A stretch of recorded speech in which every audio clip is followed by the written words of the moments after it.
Hi, thank you for tuning into our very first official video of M.A.D.E in Richmond.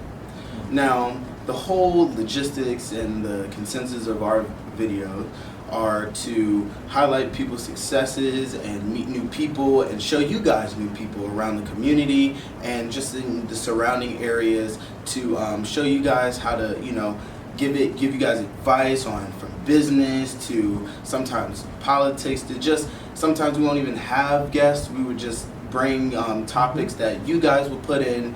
We will set up a live stream and you guys can comment and just send in questions that you guys have and we'll talk about that. So today we're our very first, and I'm very, very appreciative because it took a lot to get them here. We will be interviewing two very, very important people. One very important to this school and then one that's very important to all schools in Chesterfield County. So I want to thank you for coming in and I want to introduce Mr. Holland, the Honorable. Good afternoon. Yeah. It's great to be here with you today. Thanks for inviting me here at Meadowbrook High School. Thank you. In the Dale District, I might add. No problem, thank you. Thank you for coming, we appreciate it. Yes. And I am Judith Holland. I am the career and technical education teacher who I've been retired now for 3 years. And I have been a monarch for over 24 years, almost 25 years, right here at Meadowbrook. And once a monarch, always a monarch. Absolutely. So, Mr. Holland, what is it that you do? Okay, very good. Well, I currently serve on the Chesterfield County Board of Supervisors, having been elected by the Dale District, in the Dale District, to serve on that board now for 4 terms. Going in my 13th year as a supervisor in Chesterfield County. And of course, being a supervisor in Chesterfield County involves serving on the governing body, which oversees all the functions in Chesterfield County, including county and schools. Okay. Wow, that's a lot. It sounds like a very, very hefty title that you carry. Yeah, it's impressive. It really is, because we have a tremendous impact on everything in Chesterfield County relative to the quality of life and the excellence of our schools and the quality of our schools as well. Okay. So now, Ms. Holland, what exactly? You said you were here before. You were a teacher, retired teacher here. What exactly do you do now, and how was that transition from being a teacher to? Well, one of the things that I did in all my 20+ years here at Meadowbrook, I was always a builder. A person who wanted to always bring new ideas, and those ideas from students as well as faculty members. I was one of the first ones who implemented the school gospel choir. I was the first one that sponsored the STEP team here at Meadowbrook. I was one of the first that helped to implement our Du Bois National Honor Society. So I have done a whole lot of things to bring new life, new energy here at Meadowbrook for our students. So anytime a student came and said, Ms. Holland, will you sponsor something for us? If they came up with that idea, I took on the task to make it happen. So I can consider myself as a trailblazer, person who made the difference when I was here at Meadowbrook. Now that I am retired, what am I doing now? I'm still working for Meadowbrook. Most of you see me still here working with FBLA, Future Business Leaders of America, and I'm also working with the National Honors, Du Bois National Honor Society as well. Wow. So you guys are still staying in the community. Yes. Okay. Yes.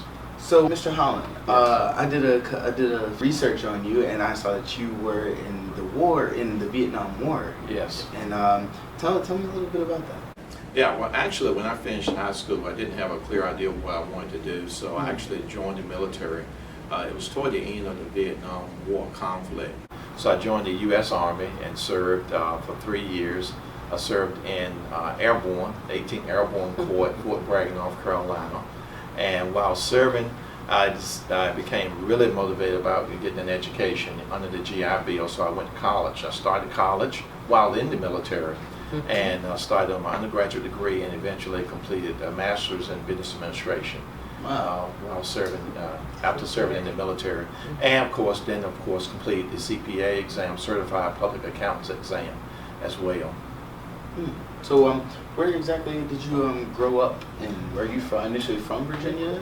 No, I'm not. Actually, from Gates, North Carolina, a very small, rural, impoverished area. So I grew up very poor on a farm. I was a farmer's son.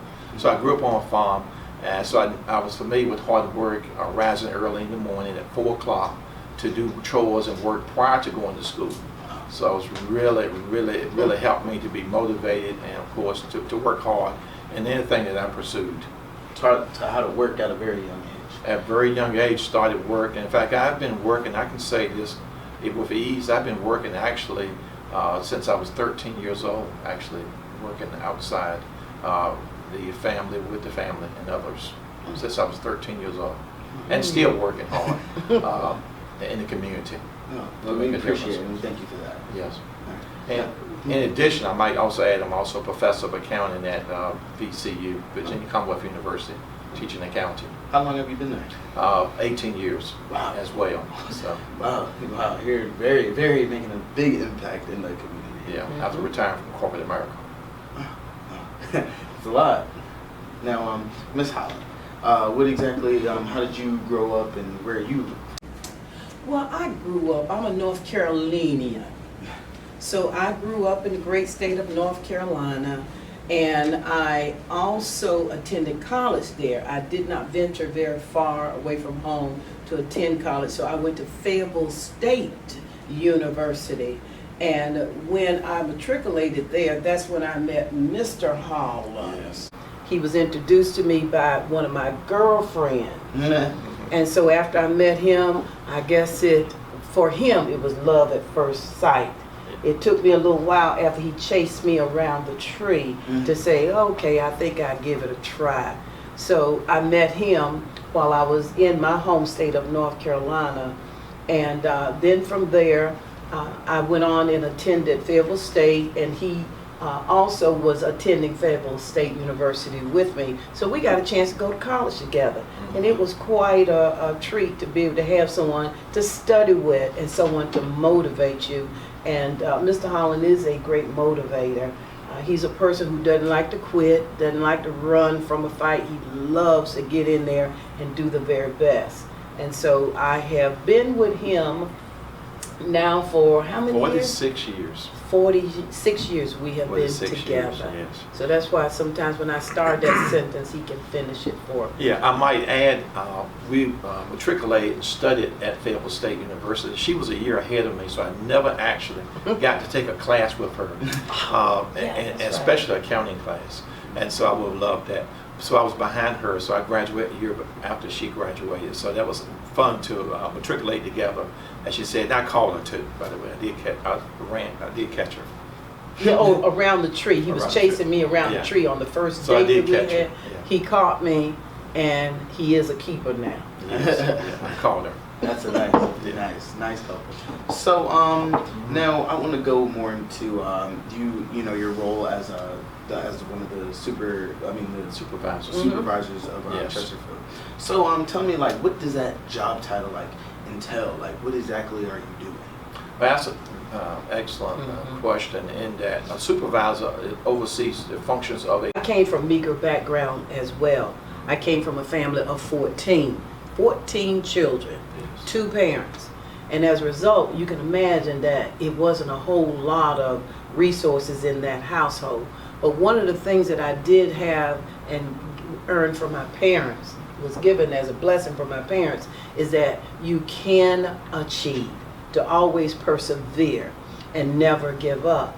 And as a result of that, by looking and working with FBLA students, I've always said I wanted to give another student an opportunity to be the best that they can be and point them in the right direction so that they can be productive citizens as well. Because with Future Business Leaders of America, it is an excellent organization. If a wonderful teacher sponsors the club, it can be a training ground for young people to get them ready to sit in the corporate environment, to be able to go to college and to be able to talk and communicate like we're doing right now. Those are the things that you do in FBLA competition, competing with other students in the county, and it is an excellent club for students to be a part of.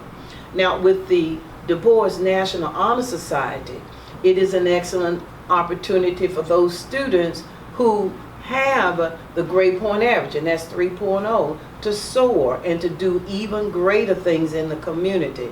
And I looked at those kids and said, you know, we have kids here at Meadowbrook who have a 3.0 grade point average, but they still didn't meet that requirement to be in the regular honor society.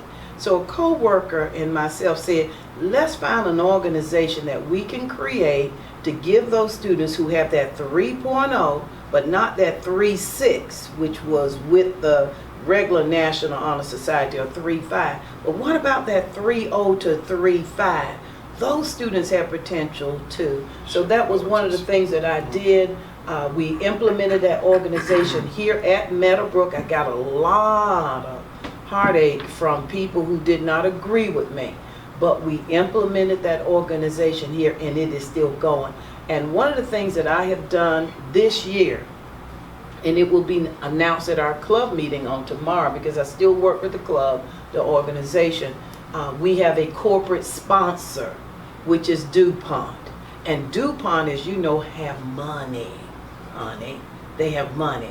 And so we have gotten them to agree to come in and give scholarships to students who are members of Du Bois National Honor Society, who meet the criteria that will be presented to them at their meeting on next week. Those are the kind of things that I do, and I'm hoping that as my legacy is lived, and one day when someone will share that information about me, that is what I would love to hear whenever I'm in the celestial being, that I was that woman who came back and helped one more child to succeed. One more child got an opportunity that was not there. As Du Bois mentioned, the talented 10 and developing leadership skills, so critical for our young people to do. And Mr. Holland supports us 100%. Absolutely.